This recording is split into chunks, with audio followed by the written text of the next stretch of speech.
The scenarios will not be easy either, but we have to focus on that day, the day D, that we will go out and we will reopen and we will have to be back on business, right? So Yes. right now here in Spain, we are just working out a lot. We are working very much on what to do right now to pass this quarantine time and to make some benefit out of this period, right?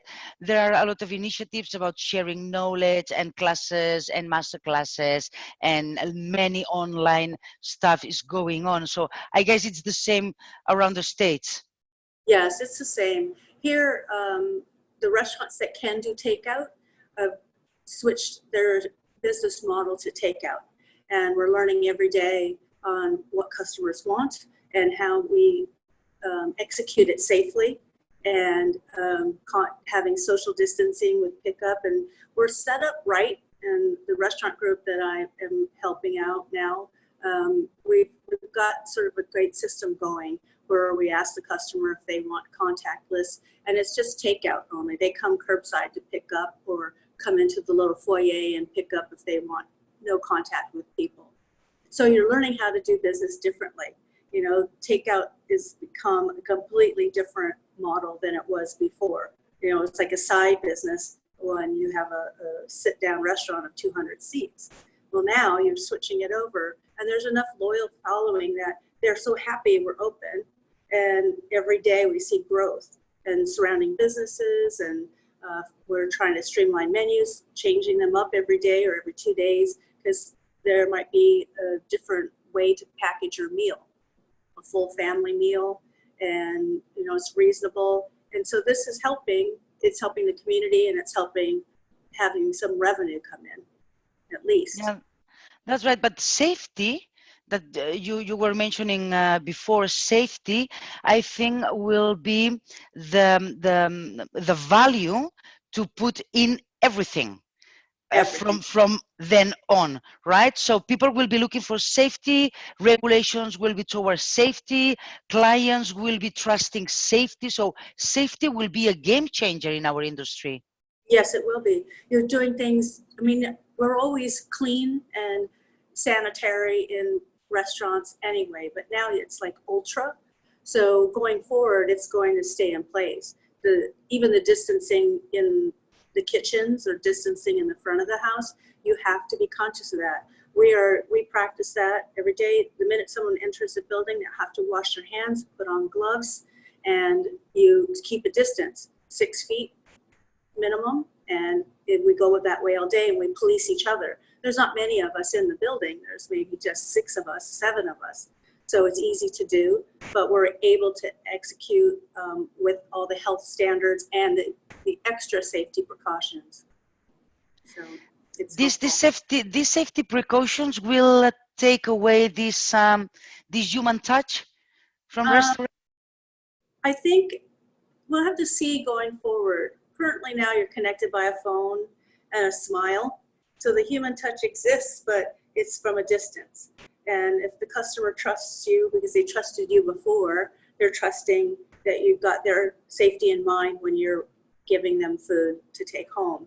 So yeah, I think if we have to continue to distance ourselves, it will take away that human touch when you come in, because even before we had to shut everything, we were spacing people at tables with a distance because it wasn't busy, so it didn't have to jam you right next to each other. So we strategically seated the restaurant that way.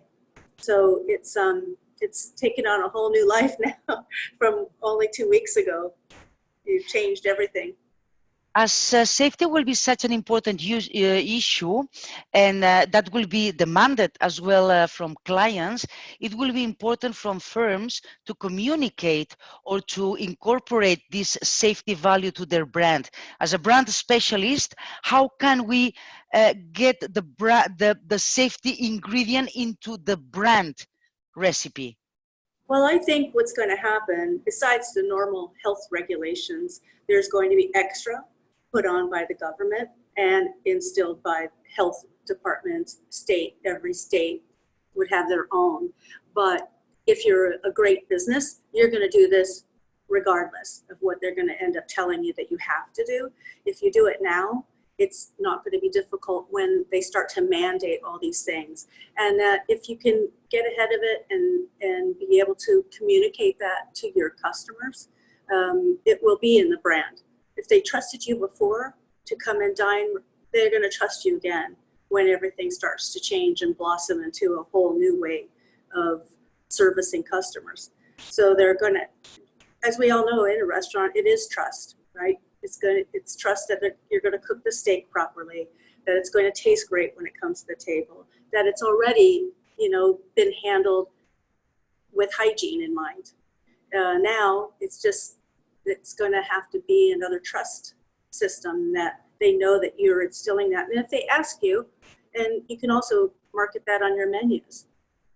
We've got our new health system in place.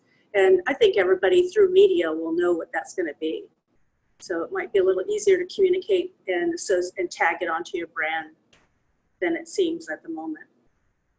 I guess like here in Europe, the crisis brings a rise of remote work, right? We all are at home and we start relying very much on online meetings and interviews and whatever. We are living online, and we are discovering a whole new world with these digital tools that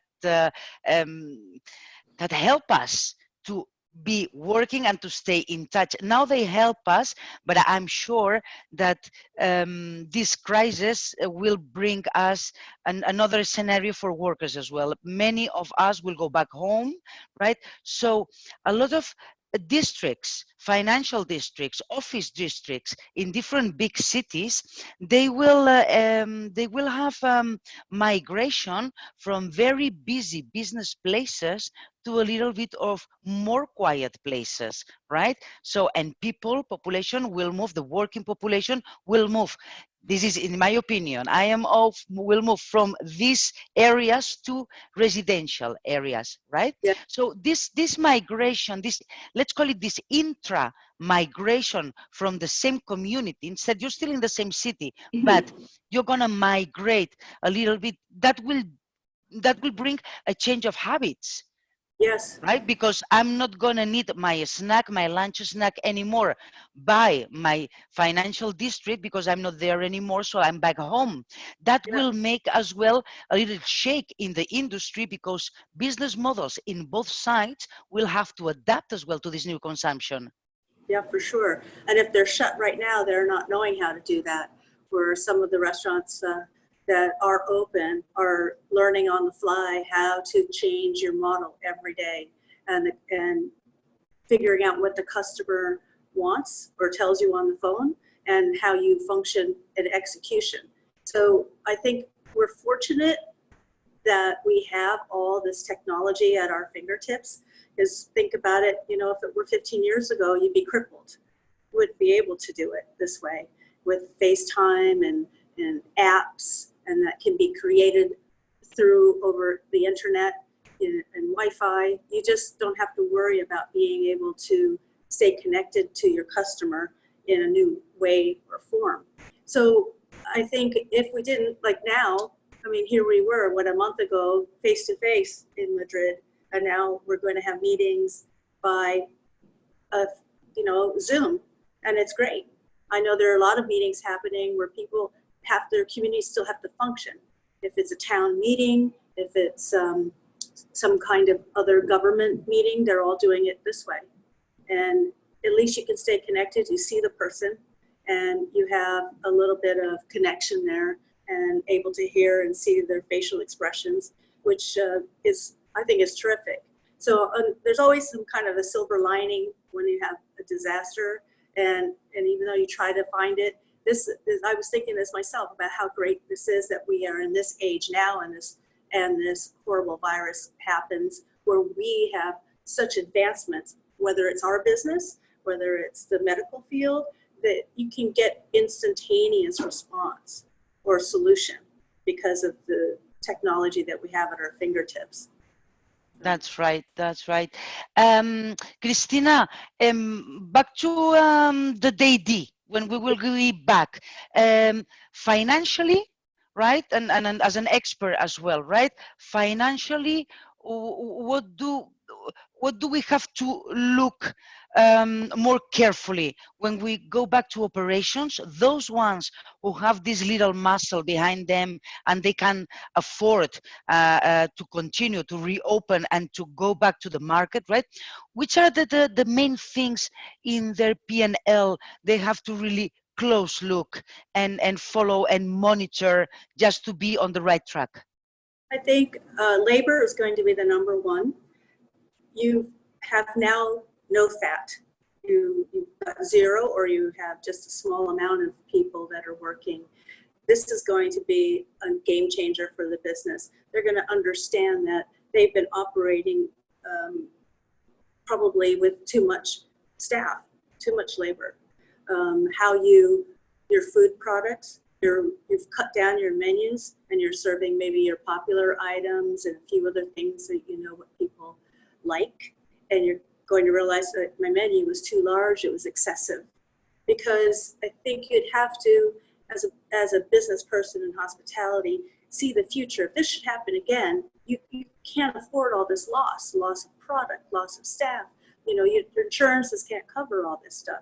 So you have to go forward in your thinking, how do I have a new business model? And boy, you know, I don't need all these tablecloths. I don't need, you know, you can't get your laundry done now. So you have to think of a new way. What am I going to use? And what is the cost extrapolation of using paper versus cloth? And, you know, all that you might have thought of during the years of business, but you're going to have to think of it all in a big balloon now, because when you reopen, people are going to be afraid to go out. I think that the takeout segment and the delivery segment is going to be much larger than it existed before this happened. Right. So it's, in a way, we have to reformulate the business. Yes. Again, the model. We have to bring the model to pieces and see what we can optimize from each one of our processes, of our operations, of our expenses. No, it's just like break it down and try to make the best out of each small part of the business. Well said. Yeah, exactly. You know how they say, if it's not broken, break it, so that you can find a new way forward. Well, everybody got broken. So you're going to have to find a new way forward and recreate what your formula is, and recreate some portion of your brand to be able to fit in the new way of hospitality. Totally. We have to reinvent. It's a great time to be alive in it.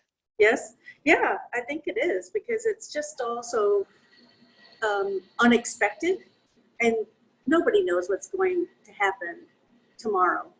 Really, they speculate. They don't know until they wake up and see what the numbers are, what the data is, and it's the whole. There's all this lingo that we've now learned. You know, how flat is the curve? We don't know. So that's right. And Christina, where does your nose tell you that opportunities will be when we have the pandemic over? Yeah, I think it's going to be in that midsection of restaurants that have the ability and the finances to be able to get out there when it happens, and they will be the leaders in the restaurant industry to figure it out. You know, some of our people who are very well respected, they have different opinions. I've been listening to them. They get the news coverage. Some say we shouldn't have takeout at all. Well, you know, you might have a lot of money to be able to pay your employees because you were famous and able to have that kind of a bank account. But there are so many people that can't do that. They weren't super famous and they don't have that kind of bank backup. So they are doing takeout. If you can do it and make sure that you have all the extra guidelines in place for sanitary and protecting the health of the person that you are going to provide food for, then you should do it. Because this is you're helping people too. I can't believe the feedback. People are just so grateful that we decided to do takeout. So they can't get to the store. I mean, it's bizarre. You go to the store, Yeah. there's no meat on the shelves. So, but then, so some people have hoarded all the meat. The other people need to eat. So they call your local restaurant and hope that you're open. So, but yeah, I think the people who have the means to get through this little blip, not a little blip, but this large blip, will be able to carve the way out for everybody else. And I think Yes, the and will come back, but they're going to have to come back differently. yeah, we have to change the way we think and the way we understand business and the way we expect people to behave, because everything will be different from a couple of weeks ago to the day D. But I'm sure that we are an industry which is ready to learn, to improve, to be more competitive, and to win this battle against this crisis. No, and I think that those restaurants and those groups that will reopen, they will be stronger. And one of the things that will make them stronger will be the way they have been dealing with their teams during this time. Because let's not forget that a restaurant, it's their team. It's food, it's building, it's an interior design. But finally, the heart of the restaurant is the team of the restaurant, the people that works there, those ones that cook for us, that serve for us, that takes the telephone for our reservations. So Yes. in this quarantine time, what to do with those teams? They are at home, they are confused, they don't know what's gonna happen, they don't know if they're gonna have a job or not when we go back to normal. These people that maybe they have somebody, a dear one, who's sick, or we don't know the situation, the personal situation of our employees so many times. How can we now, as entrepreneurs, as sensitive entrepreneurs, as leaders that entrepreneurs have to be, how can we deal with this situation with our employees at home in quarantine and with many things going around their head? Communication is key. We're fortunate to have the technology by email. I think it's very important to stay in touch with your employees at least once a week or a couple of times a week, and provide them information that they wouldn't probably know. We're the leaders. We're the ones that are supposed to help lead our team. And so the government's coming out with many different ways to support. There are a lot of different charitable links that you can go to if you need food, clothing, help. So all this information is to be put together and given to your staff by email, and allow them and be sensitive to them, and also extend that, ask me anything, ask me any questions you want. I'm here for you, and we're trying to get through it and keep them informed of your every move. You know, what I've done is let all the staff know we're doing takeout and we're doing this, we're doing that, try to keep ourselves out there and have some sort of revenue stream in, and being able to tell them about their benefits and what's going to happen with their subsidies, and just that kind of basic information to live. And they feel comfortable reaching out for anything. And I think that's very important. You must stay in touch with them and assist them as much as you possibly can. Great advice. Great advice. I cannot agree more. Chris, it has been a pleasure to see you so far away but so close, thanks to technology. I'm happy to see you smile, and I'm happy to know that you're okay. Please keep safe, take care of yourself, and all my love to the States, to all my friends over there. I hope that soon we'll go back to the street, we'll go back to travel around our beautiful world, and we will go back to hug each other and kiss each other in the warmest way. I agree. Thanks. Same to you, Eva. It's been a pleasure. I appreciate it. Thank you very much. Muchos besos. Besos. Chao, Cristina.